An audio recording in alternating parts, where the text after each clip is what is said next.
这是韩国牙科医院的原厂经营在我们之前的课程基础上，今天我将讨论要和中的极大与极小法则，它被称为极小与极大法则，或称为最小最大法则。我相信极小之与极大之定律可能难以理解，因为它是一个数学概念。当解什么何时，使用传统方法解释起来很困难，所以我开始使用数学解释。我了解到与极小值和极大值定律相关的诺贝尔奖大约有2个。第一个将想办法给电影《A Beautiful Mind》中的主角。那部电影的主角因与极大极小原理相关的数学获得了诺贝尔奖。自那时以来，他在自1950年代以来的现代时期显著的帮助解决了没有确定答案的数学问题。此外呢，几年前有人通过使用这些最大最小原则数学的解释了影响消费者决策的行为模式，因而获得了诺贝尔经济学奖。这个想法是因为每个人都向1D 结构买优质产品，他们做出决策以最小化风险并最大化收益。因此，有人通过将数学概念引入这些行为模式而获得诺贝尔经济学奖。举一个最近的例子，就是 James Dean 主演的电影《Rebel Without a Cause》。那是有赛车比赛，车手会鲁莽驾驶，汽车从两侧冲来。在这种情况下，一个人可能会躲避，而另一个则执行，反之亦然。有些情况下，双方执行并发生碰撞；有些情况下，双方互相避让；还有一些情况下，一方避让，但仍然最终发生碰撞。我们基于这4种可能的情境进行竞争。首先，那些回避的人被称为懦夫，又是被称为懦夫游戏。这是一部关于人们在某个时代玩如此危险游戏的电影，它被称为鸡头。玩这种愚蠢的游戏的人会受到轻视并被如此称呼，因此这个游戏也被称为鸡博弈。这是一种常见的情况，而您也可以在现实生活中看到这样的案例。世界上有许多分销公司，有许多像鄂公司这样的公司。过去有 Carrefour， 现在采购是通过互联网在线完成的。这样的分销公司总是声称以最低价格销售。所有分销公司都声称他们自己的产品是价格最低的。如果每家公司都进行价格削减，销量可能最终会增加，但相互间的利润会下降，可能导致公司倒闭。然而，鉴于该行业都加分销的性质，以最低价格销售可能是百货商店分销商或在线销售的挂档策略。一些诊所主人已经采用了这种价格竞争，将他们的牙科诊所推广为最便宜的。但以这种方式竞争可能导致只有那些诊所存活，而所有周边的牙科诊所都失败。我相信这不应该发生。最近有2家尝到最低价格的牙科诊所在我们诊所附近开业，我很好奇会有什么结果。我想知道我们的诊所呢是否会倒闭，或者他们的利润是否会被压缩，使他们的业务难以维持。即使宣传为最低价格，我认为对于故意治和各种手术，费用不会像宣传的那样低。他们将这样的表达称为最大最小原则。这个概念可以应用于重置体咬合。在进行重置体和修复体时，是否允许接触很重要。如果允许接触，重置体的重置体或基台将处于最大风险，并且由于天然牙咬合低，天然牙将获得最大的好处。相反，如果天然牙齿线接触而重置体不接触，我相信重置体会安全，直到天然牙齿丧失。所以，最终这成了一个困境。这也被称为零和博弈，因此它常被称为困境游戏。有一种叫做囚徒困境的东西。例如有2个同伙 A 和 B， 如果出现这种情况，这2个人被分别在不同的房间审问，他们每个人都被告知了相同的事情。如果您不认罪，双方都将服刑6个月。如果2人都认罪，2人将服刑5年。如果您认罪，我会放您走，并让另一人服刑10年。如果讨论以这种方式进行，最终将导致双方承认责任。发生这种情况是因为他们以同样的方式接近对方的被告并进行沟通，不考虑对方的潜在结果，并且仅以最大化他们自身利益为目标。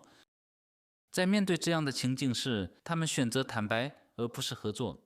最终，因为双方都在做出决策，以最大化自身力，以并最小化风险。在形式心理学中，双方最终如鱼的现象可以用最大最小法则来解释。因此，有相当多的类似例子，有很多从某些方面来说这是不行的，又是不可避免的情况会发生。在治疗充值题时，有各种因素需要考虑，在可能的时候，我们必须评估那个选项更有利，那个选择更安全。我正在深思如何更好地协助患者。我们必须找到对我安全且对患者有益的方法。寻找这种方法并不容易，但在做出治疗决策呢，是必须考虑这些因素。因此，今天我讲解是我在各种情况下如何做出决策。最小最大理论，它也被称为最大最小或最小最大理论。做出判断是相当困难的。关于这一点，我将首先介绍总体概况，然后详细解释最小最大理论。我相信这将使理解更容易。为了提供一个总体概述，总要和支持必须大于整体要和负荷。充值体治疗的意义在于，即使在由于牙周病导致许多牙齿丧失的情况下，患者不会出现食物摄入量减少。我很少见到患者减少他们的食物摄入量，除非因为疼痛无法进食，否则患者即使确实牙齿也会吞咽食物。从患者的角度来看，他们需要进食以生存，所以即使他们无法聚焦，他们也会摄入食物。如果他们有牙齿，他们会聚焦并吞咽食物。聚焦需要药和负荷，无论是天然牙还是充值体，药和支持必须等于或大于患者有效进行聚焦所需的药和负荷。因此，出于这个原因，我尽可能多地充值体。有时候建议为每颗缺失的牙齿放置一个充值体。天然牙具有较大的根表面积，它们很宽。由于根表面积较大，治疗方案设计为使用尽可能宽的充值体，以恢复缺失牙齿的咬合支撑。此外呢，最重要的因素是将充值体放置在最佳的位置和方向。良好的定位和适当的角度，并不意味着充值体垂直于水平面的植入，而是垂直于咬合平面。我认为这并未被很好的理解。他们并不完全理解充值体必须垂直于咬合面放置。在咬合面上有 Spitz curve 和 Wilson's curve， 防止充值体时必须考虑这些因素。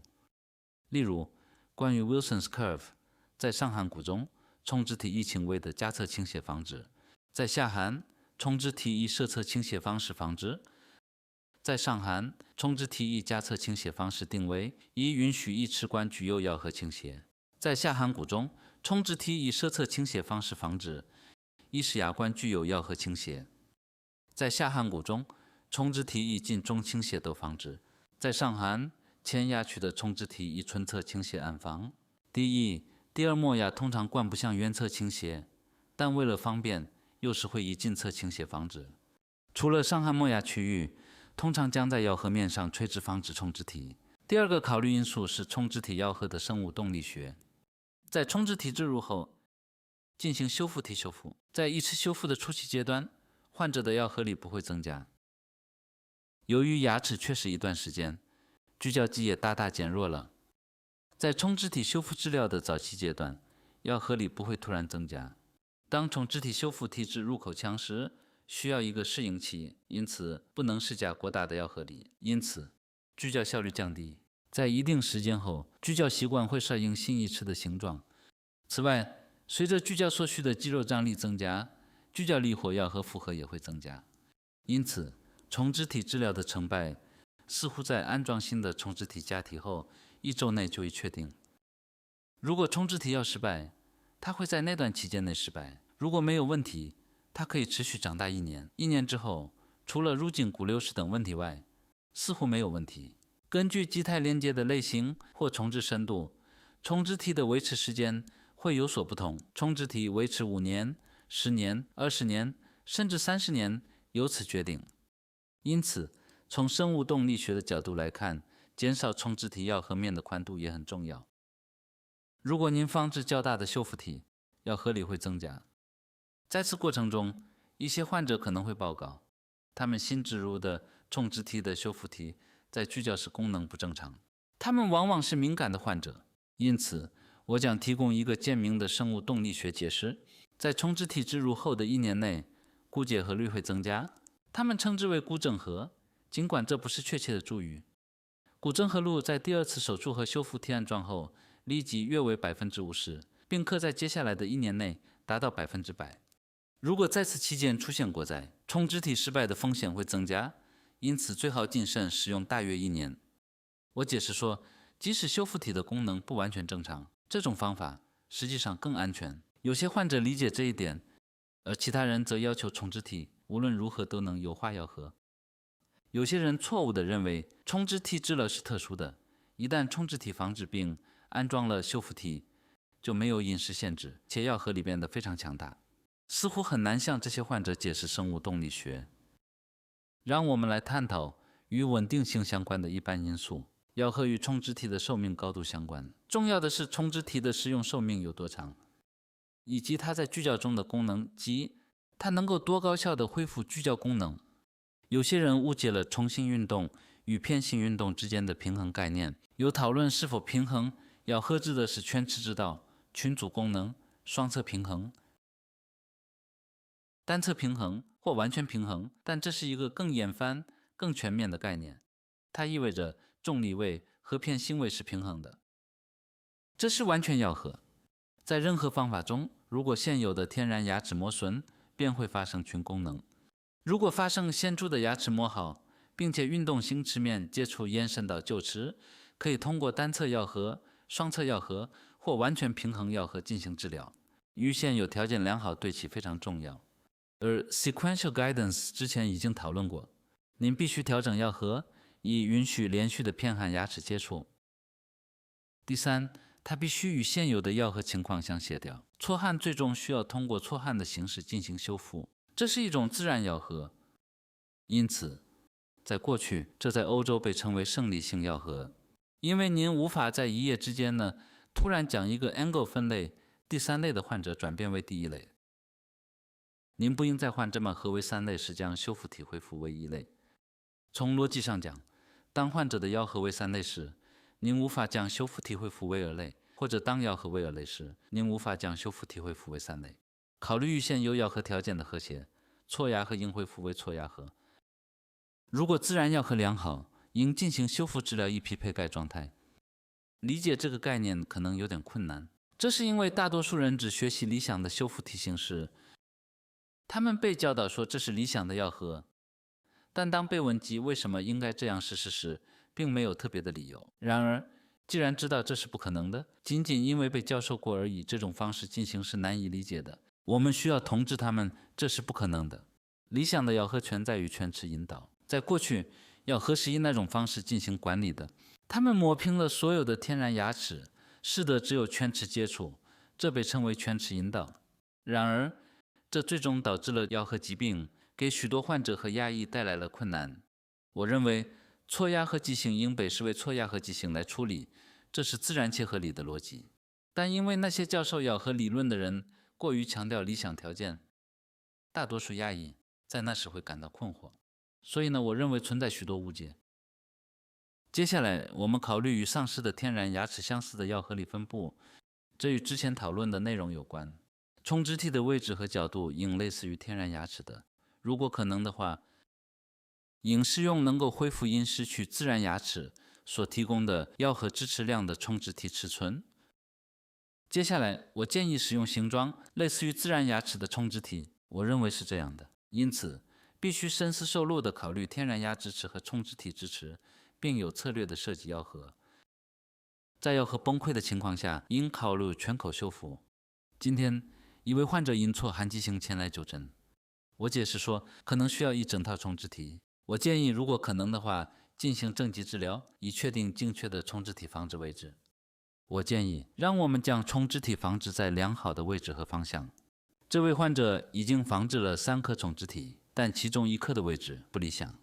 这个位置的其中一个问题是不理想的，所以我建议移除它并将充植体放置在一个新位置。我是这样解释的：如果错压和正严重，我会在相同的位置和方向置入充植体，恢复原又缺失牙齿的位置。最终，这将重新造成牙颌不正，这将进一步恶化药颌。因此，我建议患者先接受正极治疗，然后再进行充质体治疗，决定全留给患者。如果患者们求按原样充值，我将相应的进行。如果他们决定先接受正畸治疗，然后接受充质体治疗，将相应调整。接下来，关于局部因素，同样的考虑适用。充质体的方向在何方向的影响充质体的大小。此外，您应检查充质体修复的拓扑、地形和几何形态。然后，您需要考虑充质体周围组织的状况，有硬骨和软骨，又是存在皮质骨，而又是则不存在。当然，该区域周围有皮质骨，但在充质体放置后，如果没有皮质骨的毛骨，往往会在出什么核附在期间失败。因此，使用过小的充质体会导致充质体深深嵌入送至骨中，因此充质体可能在出什么核复合期间失败，且骨结核可能受到影响，导致许多失败，因此需要进一步研究。因此，它带来了一个困境。最终，它涉及签到作用和后托齿，无论是全齿引导、群功能、单侧平衡、双侧平衡，还是完全平衡要合。这意味着一侧接触，而另一侧托齿。最小、最大规则在片新运动中得到了突出展示。最终，频繁接触且首先接触的区域将承受增加的咬合力和负荷，而那些脱了咬合的区域则免受咬合负荷，使它们实际上是安全的。因此，理解这一点相当困难，这非常具有挑战性。当前导和后导都建立时，我们称之为完全平衡咬合。当这样的患者来找我时，我允许片心咬合接触被分齿，这延长了使用寿命。但是，因为充质体必须成熟的片心要合理被转移到相邻的牙齿，相邻的牙齿受到威胁，因此我防止的充质体变得安全，而相邻的牙齿则面临风险。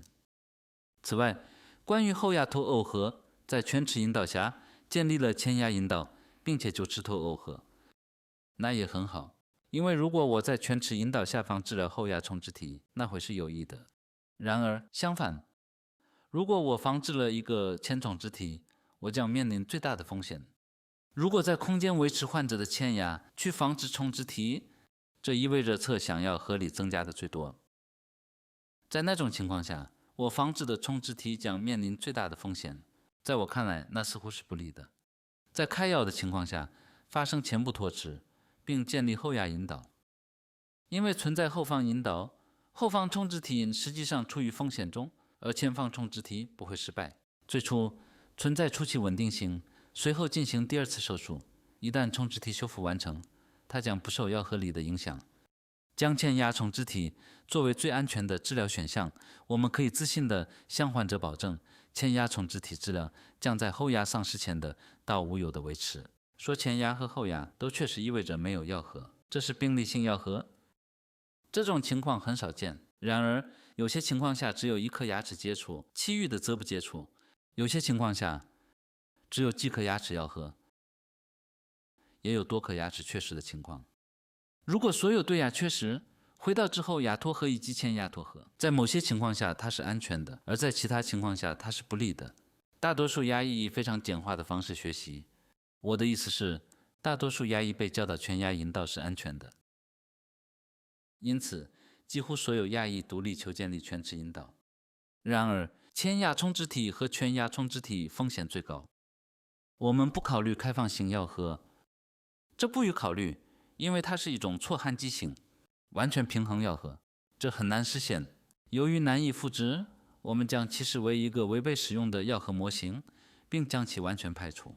然而，在某些情况下，会制作全口以吃或治了拥有自然牙列的老年患者。许多年长且拥有所有天然牙齿的患者具有完全平衡的咬合。在拥有自然牙列的老年患者中存在的咬合模式具有高度实现完全平衡咬合的可能性。这并不意味着当这些患者失去牙齿时，我们会拒绝进行充质体手术。这样想会有问题。我们想得太过简单了。只有通过采用多维思维，我们才能制定出战略性的治疗方案。我们不应无条件坚持前弯牙引导。在观察20多岁的患者时，除非是创伤病例，他们很少去看牙医，他们没有太多理由去看牙医。患者很少去牙科诊所，除非他们有蛀牙或因创伤导致的牙齿缺失等问题。随着年龄的增长，它们不可避免的会发展为完全平衡的腰和或病理性咬合，导致牙周组织的破皮和牙齿的丧失，需要进行重置体质了。因此，定期看牙医变得至关重要。因此，我们需要解决的问题可以被视为病理性咬合和完全平衡咬合，否则它们主要是双侧或单侧平衡咬合或群功能的患者。然而，忽视患者的咬合类型，仅将全指导作为理想咬合，意味着那些超出全指导范围的患者违背考虑，这很不行。因此，在考虑和比较全刀、群功能、双侧平衡、咬合或称开咬、前牙引导与托要彼此不同。如表所示，全齿引导被标记为前导引导仪。我不确定如何表达，所以我用了这些数字。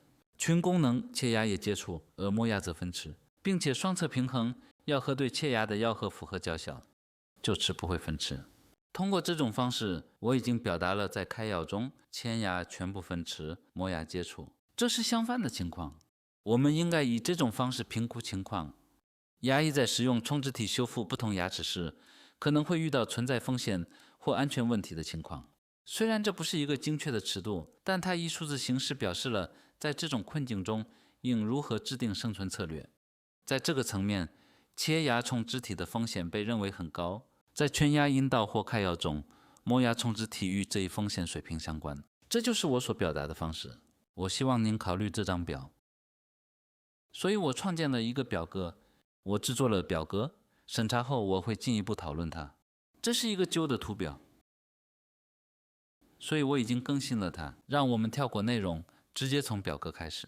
经过反思，它最终带来了两难局面。这是一个困境游戏，这表明咬合接触增加。虽然磨牙症患者经历了增加的咬合负荷，但他们的咬合支持良好。大多数磨牙症患者没有缺牙，他们有牙齿磨损，但通常保留所有天然牙齿。磨牙症患者似乎几乎没有牙周疾病，因此磨牙症患者的咬合支持增加。当咬合负荷增加时，最终由于聚焦力，牙周病的发生率更高。咬合力大最终会增加聚焦时间和效率。由于两种 TMD 症状减轻，请考虑这一点。研究聚焦功能障碍、牙周疾病、轻咬合、颞颌关节紊乱症和肌肉疼痛功能紊乱综合症将是有益的。患者的聚焦力是否增加，或咬合支持是否显著降低，也有这样的陈述。据说牙周病和颞下颌关节紊乱不会同时发生。几乎所有 TMD 患者都有牙齿，许多病例中牙齿板有磨牙症或重咬合。接下来有许多错颌的患者，特别是有很多二类患者，一类错颌是最常见的。考虑到这一点，我推测咬合问题表现在牙齿，并传导至颞颌关节紊乱。如果存在牙周疾病，牙齿可能会脱落或变得松动。我们认识到这种咬合问题在牙齿或牙周组织内得到解决。如果我们仔细考虑这些因素，我相信我们可以深入了解各个方面。这张图表有点复杂，在制作图表时无法将其制成立体的。我仔细的考虑了，但这很具有挑战性。因此，我通过将两个二维图叠加，共享一个维度来描绘三维方面。那么，如果我们将其分类为中切牙、外侧切牙、全齿、第一前弯牙、第二前弯牙、第一磨牙和第二磨牙，在正常咬合中，就切牙和前弯牙而言，水平咬合在和在切牙上最高，并向磨牙之间减小。垂直咬合负荷向磨牙方向增加。在重新咬合期间，切牙被抬高，只有磨牙接触。之所以这样表达，是因为磨牙的接触面积很大。因此，我将切牙的水平、咬合负荷与臼齿的垂直咬合负荷相交的点视为聚焦力的平衡点。我对聚焦效率不确定，它可能会增加或减少，显示出变异性。如果您看第二个插图，在右侧垂直咬合力增加，垂直咬合负荷向磨牙方向增加，向切牙方向减少。因此，结合这两幅插图，水平咬合力向门牙方向增加，垂直咬合力向臼齿方向增加。简单来说，情况就是如此。因此，在防止重置体时，请参考此图表。在前弯牙重置体的情况下，如果它超出蓝线，我防止在重置体上的修复体将首先接触。如果修复在内侧的蓝线以内进行，自然牙将首先接触，防止与我的重置体接触。同样适用于磨牙重置体。与中性位置或偏性位置等概念相比，更重要的是垂直药核负荷。因此，当出现单侧药核时，如果超过绿色线以下，药核接触会减少；高于绿色线移动会导致重肢体修复首先接触，这导致过早接触和创伤性药核。使用此表的原因，世界是前压导向是否会与前弯压接触，也存在关于前压在重新位时是否接触的问题。因为无法确定有关接触的单一明确答案，所以通过图示进行了说明。如图所示，含有 TMD、MPDS 或亚洲病的患者表现出药核力下降，重置体质了非常安全。无论如何，在该区域内放置假体是安全的。由于这是偏心位置，这一侧代表中心位置。如果偏心接触位于灰色区域内，它们可以被认为是稳定的，通过平衡点被认为是正常的。如果含有膜压症或禁药的患者的药核负荷增加，最终将超过这条线，这些区域将超出，然后它可能导致药核破坏或塌陷。因此，我以这种方式进行了说明。超过药核支持的线都会增加我的风险水平。我将继续执行。记得之前的懦夫游戏，记得博弈。无论如何，我不会回避，继续前进。通过在药核支持的限度内减少药核接触，我所仿制的重置体将避免药核负载，使天然牙齿能够承受结构负荷。考虑这些因素将帮助您更好地理解最小、最大原理。看起来这些信息传达得更有效了。如果仅在 P1 或 P2 范围内进行假体修复，就不会有问题。越接近路线，亚洲组织破坏和重置体失败的可能性越高。然而，使用具有较大表面积的重置体，或者选择一种具有强基肽链接结构的重置体设计，以使重置体能够承受。如果患者的骨骼状况良好，他们甚至可以承受超过极限线。然后，我们可能会采用一种增加重置体摇和支撑或接触的策略，以保护天然牙齿。这种方法可能会使重置体处于风险之中。然而，无论如何，又是会有意识地采用策略来保护天然牙齿。如果自然牙齿的支持过于薄弱，且没有力量，或者由于牙周病导致显著的松动，重置体无论如何都会首先接触。在这种限制性情况下，必须做出决定。无论如何，我相信当药核负荷超过此处的限度时，会出现问题。因此，在这些指导方针内，您必须清楚地决定使用那种类型的重置体，确定它是否涉及偏心或整重药核，并适当调整药核接触点。从这里看，这是一个简单的问题。当您向前移动时，前导知道增加；当您向后移动时，偏心药核接触减少，偏心药核接触。然后向后移动时，重心药核接触增加；而当您向前移动时，重心药核接触减少。除此之外，没有其他特别的情况。此外，您需要了解患者骨右腰合理的增加程度以及任何病理状态的范围。如果患者有颞下颌关节紊乱，您不应是加腰合理。我的许多患者属于这一类别，尤其是在女性患者中存在体型特别小的个体。此外，还有身体状况不佳和缺乏力量的患者。这些患者能够成功地维持中等或稍小尺寸的重置体，即使牙齿和重置体同时接触，他们也能很好地保持。然而，对于体型非常大或肌肉发达的患者，情况则不同。在今天来诊的患者中，有一位的体型是我的2倍，他非常高大，体型大。他接受了多个重置体，且体型如此庞大的患者，如果无法进食，将无法忍受。几乎所有此类个体选择重置体，因为他们无法在没有进食的情况下维持生命。如此庞大体型的患者无法通过跳过餐食来维持生命，挨饿是不正常的。我向患者解释说，我们重置尽可能大的重置体。对于该患者，我们在上磨牙区放置了2个重置体，每个的直径为 7.0 毫米，长度为11毫米。所有3个重置体都在把牙后里肌植入，并在下颌的7号磨牙处。我们放置了1个重置体，直径为8毫米，长度为9毫米。因为我们重置了如此大的重置体，它们可以与对侧的重置体进行比较，患者非常满意。然而，植入如此大的重置体会带来战略性问题，患者的咬合力显著增加了。咬合力的增加不是问题，但增加的咬合负荷必须得到适当的管理。我们应该做什么来弥补这个？只能增加咬合支持。如何增加咬合支持对我来说是一个重要的问题。因此，似乎适合使用这种图表分析患者，并向应地方指冲肢体。您必须就切牙和磨牙的咬合力制定合理的策略。让我们也回顾这张图表，进入红色区域表示存在风险，但这可以保护天然牙齿，并促进相互支持的方向。即使达到黄区，患者也不会抱怨无法聚焦，这不应该构成重大问题。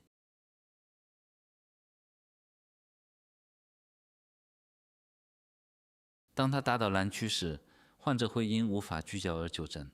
蓝色区域是最安全的区域，您必须仔细选择要采取的方向。如您所见，全齿引导遵循这种模式，导致切牙接触更多，磨牙接触更少。接下来呢，我们的初结论：群体功能照这个方向定位，双侧平衡要合处于这个水平。请通过查看这张图标，仔细研究这项研究。这是平衡点，随着我们向前移动，比和保罗向前不趋于转移。我这样描述，但是我不确定确切的注语。数学术是这样解释的：随着向后移动，比和保罗现向后不趋于转移。因此，仔细确定冲肢体的防止位置至关重要。患者现有的前鸦片性咬合接触的程度，以及正中咬合接触的程度，一确包括当的咬合接触发生。这可能导致咬合接触比自然牙齿更强，并且更有力的参与，或者冲肢体修复可能具有较低的咬合接触面积，未能达到预期的水平，导致与天然牙齿相比，咬合接触减少。可以类似的完成。我们必须制定一项护理的策略。一些患者也认识到这一点。在防止冲肢体之后，天然牙齿变得过于松动。他意识到他的天然牙和邻牙开始松动。如果只有对侧牙齿松动，则没有问题。然而，相邻的牙齿应该参与咬合支持并提供这种加固。如果它们较弱，就会出现问题。有些患者了解，由于天然牙齿的咬合支持不足，冲肢体可能会失败。如果您提出再次进行该治疗，他们会感激不尽。他们可能最初会表示自己的牙齿无法提供足够的支持，导致松动。像这样的人揭示起来很容易，能够揭示并让患者理解是理想的。最困难的情况是当冲肢体失败且患者无法理解解释时。我无法解释。在早期阶段，我也只能防止细冲肢体，无法防止更粗的冲肢体。它们的位置和方向也不理想。我尝试尽在咬合不足的情况下进行修复性修复，这导致了过度咬合，造成了创伤性咬合。当出现此类问题时，螺丝会松动并导致牙槽基骨的流失，最终需要拆除。我无法提供解释，因为我当时不知道。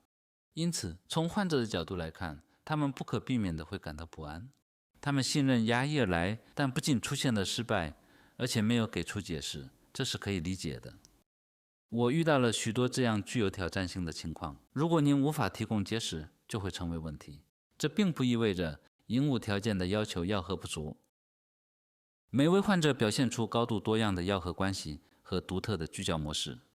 理解这一点，并实现相当于或大于所需整体咬合符合的咬合支持，是我的治疗目标。您是否认为天然牙总是更好，或者认为冲肢体的咬合必须总是比天然牙的咬合更弱？那不是解决方案。最终，这导致患者和我双方的失败。您需要选择具有大表面积的冲肢体，并设计它们以承受过度集中的咬合力。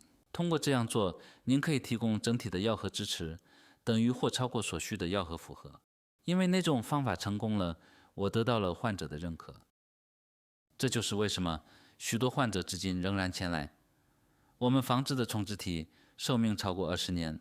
我认为所有的患者都知道，因为在韩国，每个人都会冲肢体，周围的很多人也会冲肢体，所以他们似乎感觉到与周围环境的不同。当含有磨牙症或禁药的患者来诊时，这令人沮丧。如果他低于这里，即使在红色区域，患者似乎也会将其视为反咬合。他们前来寻求，因为他们觉得聚焦效果不好。为了将其提升到这里的红线，我们需要增加冲肢体的直径和长度，以增强咬合支持。我无法同意那些认为使用直径大 5.0 毫米、长度大 8.5 毫米的冲肢体是可行的人。看起来他们的思维非常简单。如果160厘米的身高足够，那是否意味着上述内容是不必要的？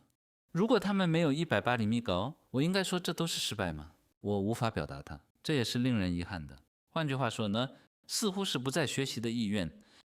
似乎有人认为无需进一步研究，这种方法可以解决一切问题，那是我受到的印象，所以这有点有趣。我向您道歉，我不应该一直笑，但当我想到它时，它太有趣了，以至于相当遗憾。我感到难过。重肢体教育中的知名导师们正在说这样的话。我研究重肢体已久，是该领域的专家，因此难以理解声称无需进一步研究的观点。我们的重肢体正在被出口到土耳其，土耳其的经销商正在销售的国产品与我们的产品。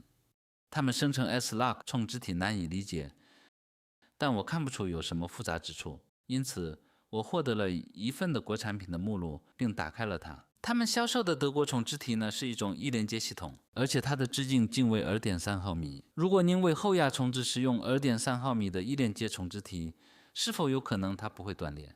在过去，一个名为 Ankylos 的德国重肢体在韩国销售良好，因为它与骨骼结合良好。重肢体易于纺织，因此许多初学者使用它，这也是它在私人诊所中被广泛使用的原因。然而，这些 Ankylos 重肢体的机态价格昂贵，且经常损皮，因此最终他们在韩国停止使用。但土耳其的诊所主任表示，他们可以信任该产品，因为它是德国制造的。我不明白他们的意思。他们认为直径为5毫米、长度为8.5毫米的重肢体在所有情况下都是足够的。似乎他们相信，因为它是在德国制造的，即使是那种细的重肢体也能承受所有腰和负荷。这伤害了对韩国产品的自豪感，这是不行的。这很无意义，而且在土耳其销售的产品也令人遗憾。您不应该那样评判，同样适用于吆喝。内容很难，而且因为没有合适的人来正确教授，他们可能认为乳牙引导已经足够，但绝对不是。这些知识差异导致牙医熟练程度的不同。进一步考虑这个问题将是有益的。在检查后锁颌时，后锁颌会到之前牙腰和负荷增加，磨牙成熟的腰和负荷减少，磨牙的发散都增加。相反，在前凸的情况下，它看起来类似于开咬合，并且存在没有前牙引导的前凸视力，它类似于开咬。当前牙和磨牙相互接触时，就会发生边缘对边缘咬合，类似于完全平衡咬合，前牙和磨牙都接触。接下来呢，又反向前倒的患者。类似地，在具有反向前倒直道的患者中，存在前倒直道的磨牙分歧。前牙以逆向方式引导，不是上颌覆盖下颌，而是下颌覆盖上颌，导致偏心引导。因此，在反向前牙引导的情况下，无论是否有全齿引导，情况类似于前牙引导，因为这是错压合，侧向引导和侧向咬合力不强。因此，正如您所见，依据我防止重肢体的位置，我需要分析它，并彻底评估前部和后部区域的咬合负荷。接下来，我需要了解前到后咬合和后到前咬合的概念。检查我正在工作的区域内的重肢体呢，是否导致与天然牙相比牙齿接触增加，是否发生了非轴向牙齿接触，或者是否出现了全齿干扰。类似地，在重新咬合期间，确定牙齿是否有接触或全齿干扰是否发生，然后决定是否是重肢体的咬合接触结合或脱齿，并评估是否增加或减少咬合接触。认为呢，咬合负荷的发生取决于接触面积，所以最终它要么接触，要不接触。是二元逻辑，您需要有策略的评估接触程度。如果您想增加接触，您应该选择直径和长度较大的重肢体，以增加重肢体的表面积。如果我们允许稍微减少接触，就无需担心增加重肢体的尺寸。在前牙区施加显著的侧向力。当前牙引导发生时，重肢体的长度比其直径更重要。在后牙区域，垂直压力被大量施加，而水平压力可能略有减少，因此最终直径比长度更为重要。然而，在后牙区域出现水平和垂直接松的情况下，重肢体的直径和长度都很重要。当重肢体制勒失败时，您需要确定是因为无法确保重肢体直径，还是因为重肢体长度不足，并相应的做出应对。必须采取过当的措施来解决这个问题。然而，您不应通过将其归因于重肢体的表面处理或放弃，认为它是不可知的。有人说，使用直径为5毫米、长度为8.5毫米的重肢体是足够的，有些人只将冲脂提前入骨中4毫米，并在顶部创建光滑的表面。现在，因为下颌磨牙冲脂体具有挑战性，他们有时候会那样做。在这种情况下，您别无选择，只能大幅减少咬合面积，并随后防止侧向牙齿接触。然而，最终尝试自然形状的修复体会增加失败的可能性。听到这样的事情，您可能会想，他们说这肯定有效，为什么对我不起作用？自然地，如果没有确保咬合支撑，您最终只能减少冲脂体修复体的咬合接触。因为他们无法理解这些问题，他们说这对它有效，所以为什么对我不起作用呢？这是您唯一能想到的方法。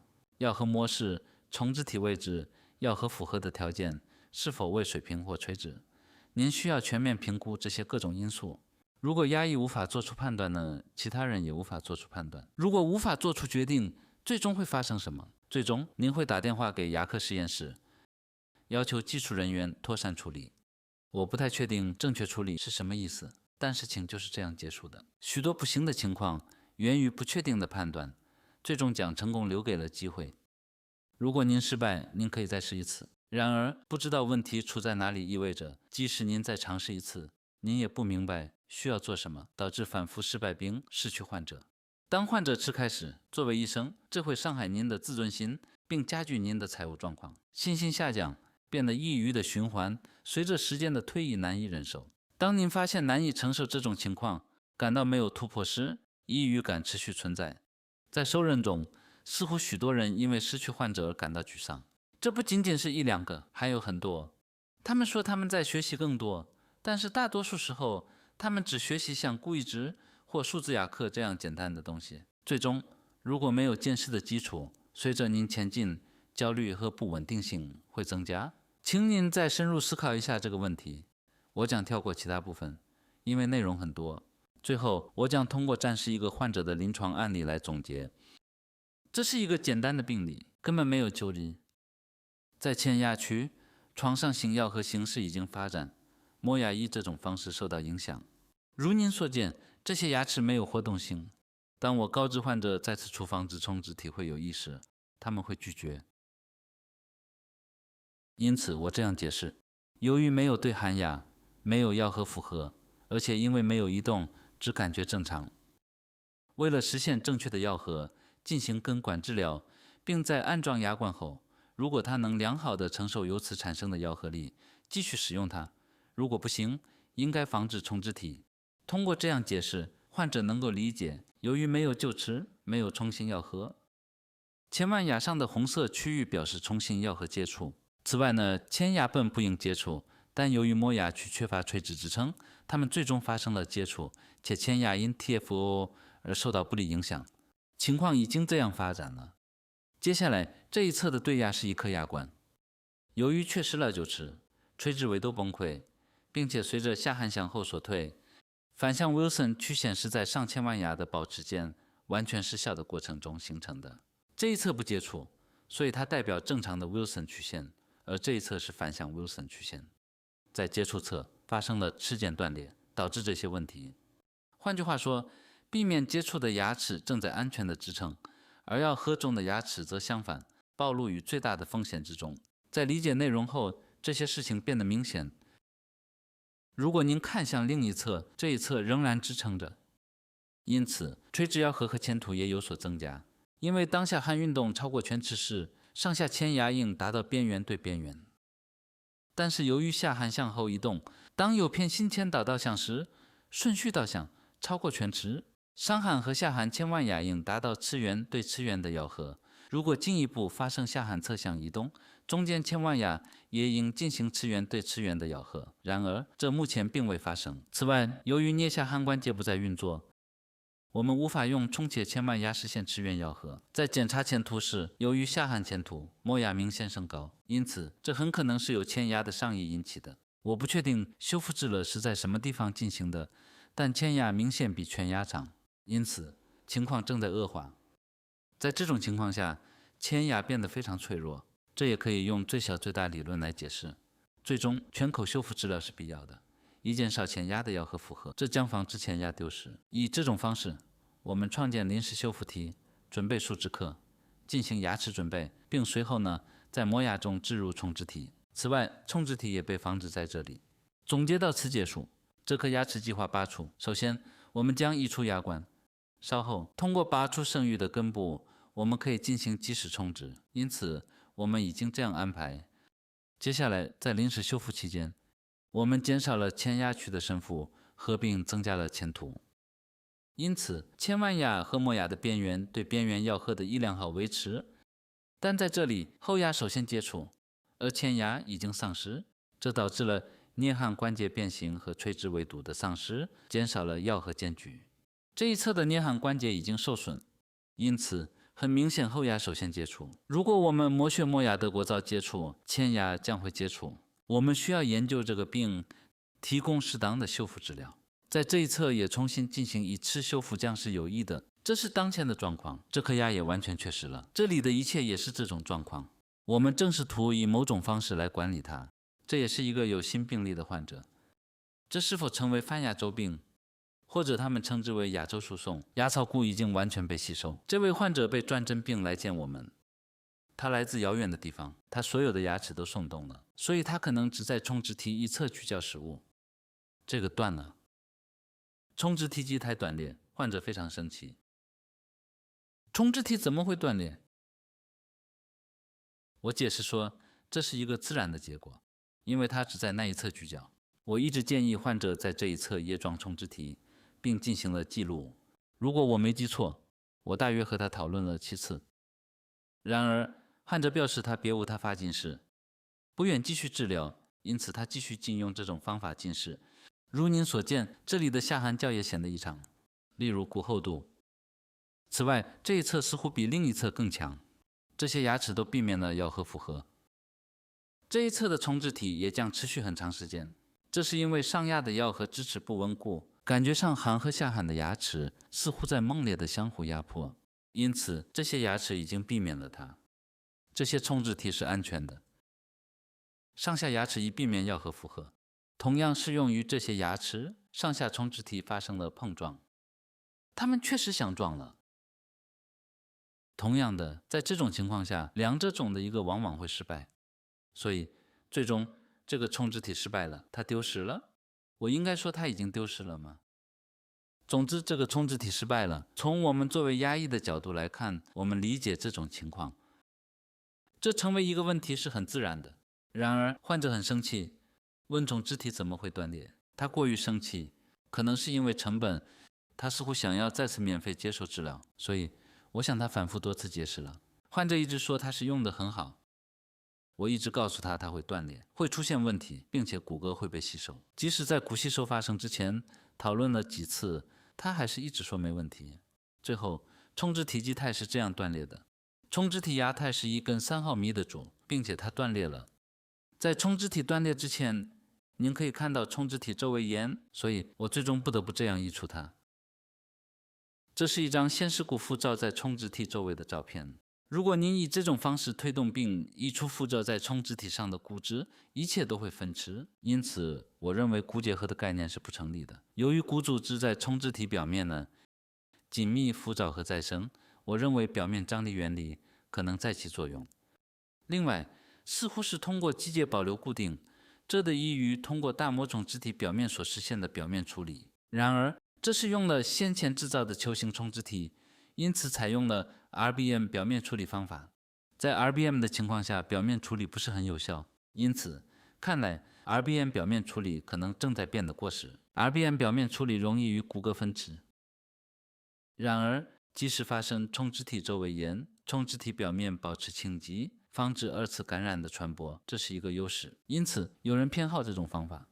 无论如何，我重新冲植了一颗直径更大的冲植体，像这样，这是它能够承受增加的咬合负荷。这真的很难。如果这不能通过绩效与极大原理来解释，就无法从逻辑上解释，因此理解起来是困难的。我们必须仔细确定如何设计咬合。这个患者也一直被随放到最近。我提到治了切牙会有益处，但患者拒绝了。这不是患者的错。他对我诚实，他说因为经济原因，他只能接受磨牙治疗。所以我认为他在这种情况下可以生活和进食，并且只治疗了他的磨牙。然而，他进来说他的胃状况非常糟糕，完全无法消化。他说他回去是因为疼痛太严重。我问他是否如此，安慰他不要担心，并告诉他我们会尽可能的治了他。正如您所见，这里有强烈的前导指导，因此防止磨牙虫植体应该能持续很长时间。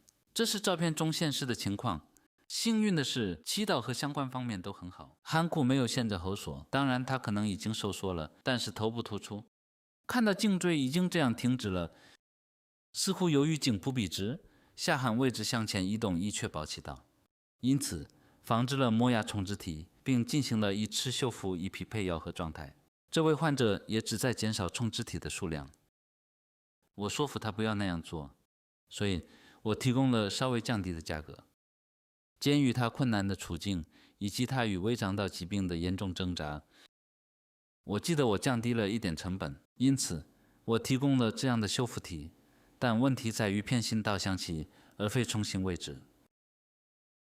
如您所见，重新咬合处于这种状态。在片心下颌运动期间，磨牙脱离闭合，因此我在治疗它时假设只要前牙没有受损，就吃虫植体就不会失败。如您所见，前牙亦在侧面磨损，正常的前牙引导不发生。这是一个有些不幸的情况，但最近进行了睡房。自从这个病例以来，已经大约10年，他的健康状况有了很大改善。令人亮讶的是，这个虫植体已经失败了。一个虫植体失败了，我记得重新治疗了它。这位患者通过一位在临近诊所的资深牙医的推荐来到我的诊所。我记得他们把病人转接给我，因为前牙虫植体的失败率很高，他们对继续进行太担心了。他是一名正极患者，正如您所见，似乎第1000万牙被大致拔除了。我们在前牙去置入了3个虫植体，而患者体型较大，使用的虫植体较小。如您所见，副咬合不太明显，因此它们自然的更持久。在这种情况下，虫植体不会失效，除非前万牙丧失。修复体范围相当广泛，可能不利于咬合复合，但前牙果咬合不多，因此如果您是行侧响导音，前牙将全部变得松动。在这种情况下，这对我来说是一个安全的病例。相反，前万牙处于最高风险状态，因此如果失去臼齿，甚至前牙可能会出现问题，所以您应该尽快到诊所进行修复治疗。患者立即理解了这个建议，所以我相信我防治的虫植体仍然使用得很好。此患者的病例较为陈旧，单位进行睡房。我相信我所进行的虫植体处于安全状态，应该没有问题。他是多次教我山地骑行的人，虽然我在进行虫植体时遇到了困难，结果很好，治疗也顺利完成，没有出现重大问题。根据最大和最小力的原则，如果患者持续主要在一侧聚焦，最终那一侧的牙齿会掉落。相对的，更强一侧会发生什么？具有良好牙周支持的一侧，那颗牙齿面临最大的风险。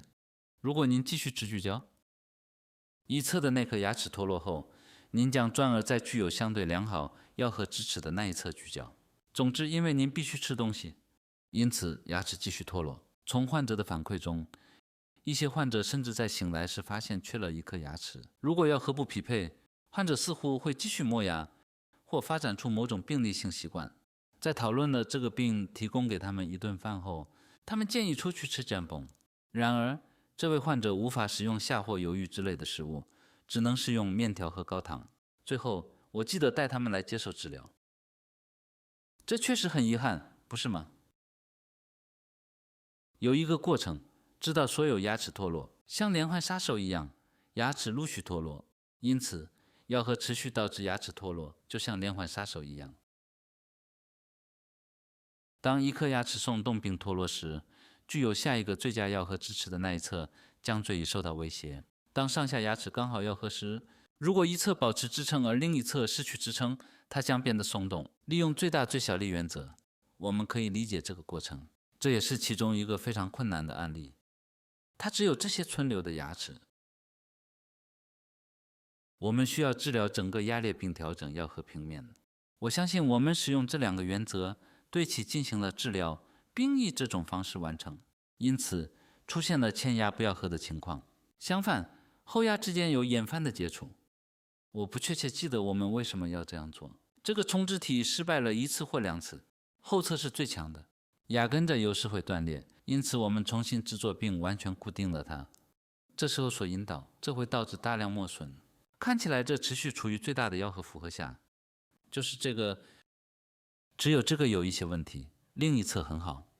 我认为我们至中心做了这个冲脂体2次，也有这样的情况。这里我们在上颌使用了全口一池，而在下颌使用了所谓的 All on X。在 All on X 中 ，X 可以实施、留、拔或是。也有设计12各种肢体的病例，有些病例总共植入14个种肢体。这里 X 是12。这位病人是我商业伙伴的叔叔，并且是一位传统医学从业者。我希望尽可能安全地提供治疗。患者希望在下颌骨分补充肢体，并在上颌骨安放充肢体，上颌骨6个，下颌骨6个。从我的角度来看，这将带来最大的风险。所以我提供了一个解释。我解释说，上颌骨可以通过加压得到充分支撑，并且由于舌头的存在，维持下颌的加压会很困难。因此，我说服他集中所有充脂体在下颌是合适的方法。了解这一点后，他的上颌接受了全口一次的治疗，并在下颌使用多单元基台获得了完全骨整合的充脂体修复，以实现全口康复。